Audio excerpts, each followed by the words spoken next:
Creatine is one of the most studied supplements in sports science.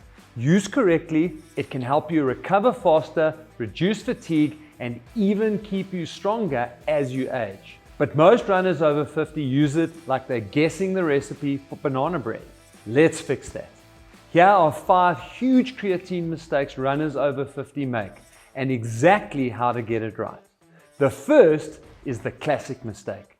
You read somewhere that you should load creatine, 20 grams a day for a week, and figure, well, if that's what the guys at gym do, I'll try it too.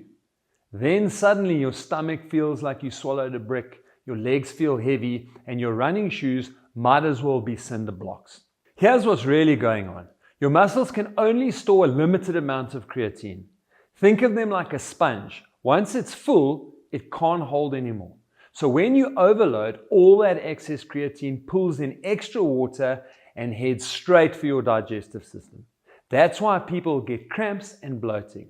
For runners, especially those over 50, that's the opposite of what you want. Your stride feels sluggish, not powerful. The solution is boring but effective. 3 to 5 grams a day, every single day. That's about a level teaspoon. After 3 or 4 weeks, your muscles are fully saturated. From there, you're maintaining, not building. You don't need to go higher, you just need to stay consistent. For females, the recommended amount is the same, 3 to 5 grams per day of creatine monohydrate.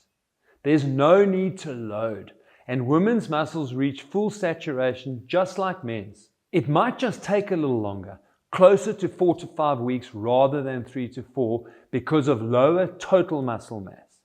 Since females generally have less muscle mass and total creatine storage capacity, the absolute amount stored is smaller, but the effective daily dose doesn't change.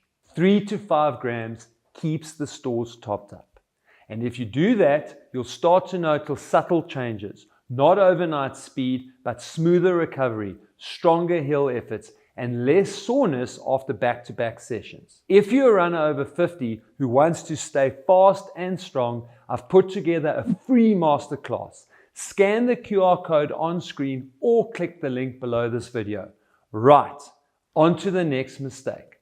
The thing is, creatine needs water to do its job. It works by storing water inside your muscles. That's how it helps them generate quick energy, but if you're dehydrated, there's not enough fluid for the system to function properly. I once had a runner who called me saying, "Creatine's not for me. My legs feel heavy and I'm cramping." When I asked how much water she was drinking, she said about 2 cups a day. That's not hydration, that's survival. When you start taking creatine, your body draws more water into your muscles, which means you need to replace what's being used. If you don't, your blood volume drops, your heart rate climbs, and you feel sluggish. So make hydration part of the habit. Take your creatine with a full glass of water in the morning. Keep a bottle nearby during the day, and if you're sweating through sessions, add electrolytes. Think of it this way. Creatine is the passenger and water is the car. If the car's empty, the passengers aren't going anywhere. Mistake number 3. This one's sneaky because most people never hear it. Creatine absorption into the muscles is more efficient with insulin than on its own. That's why taking creatine without carbs is the mistake I bet you never knew you were making. When you eat carbs, your body releases insulin, which acts like a key that unlocks your muscle cells so more creatine can get inside, especially when muscles are already well loaded. The fix is simple. Have it with something small that contains carbs, a banana, a piece of toast, a bit of oatmeal, or even a fruit smoothie. You don't need a big meal, just a small amount of carbs helps your muscles actually store the creatine you're taking. And for runners over 50, this matters even more as we age. Your muscles don't absorb nutrients as efficiently as they used to. Pairing creatine with a bit of carbohydrate makes a huge difference in how well it's used. So if you're mixing your creatine with water right now, that's fine. Just add a little fuel to the mix. A banana next to your glass is better than letting all the good stuff go to waste. Another mistake runners make. This one frustrates runners more than anything. You start taking creatine, train hard for 2 weeks and think, well, nothing's changed. But here's the truth. Creatine doesn't work like caffeine. It's not a stimulant. You won't feel it the same day you take it. It builds up slowly, saturating your muscle stores over several weeks. The first sign it's working won't be speed. It'll be recovery. You'll finish a tough run and notice your legs don't feel as trashed the next day. You'll start feeling stronger in your last interval instead of fading. For most people, that happens after about 3 to 4 weeks of consistent use.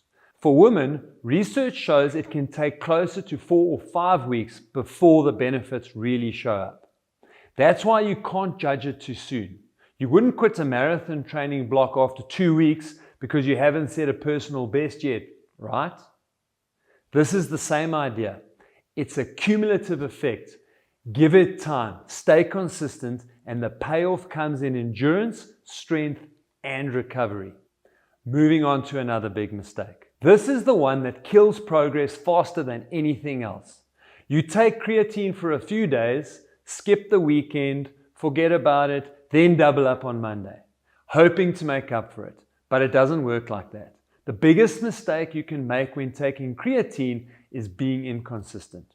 Creatine works best when your muscle stores are full, and they stay full through consistency. When you skip days, your levels drop and you lose the benefits you've built up. It's like filling a bathtub with the drain half open. You're pouring effort in, but it keeps leaking out. The solution is simple. Build it into your daily routine. Put it next to your coffee mug, your oats, or your vitamins. Whatever you never skip, make it automatic. It takes less than 30 seconds a day, but that small habit keeps your muscles loaded, your recovery strong, and your performance improving week after week. And for older runners, that consistency pays off even more. Your natural creatine levels decline with age, so regular supplementation can help you hold on to muscle strength, speed, and resilience. The stuff that really matters when you're trying to stay fast beyond 50. So, don't overload. Drink plenty of water. Take it with a bit of food. Be patient. And above all, be consistent. Creatine isn't magic, but it's one of the simplest, most effective tools you can use to recover faster, run stronger, and feel better from session to session. I made a video where I looked at 1,000 runners over 50, and in it, I share what stops them from running faster. It really connects all the dots and shows you exactly what holds most runners back.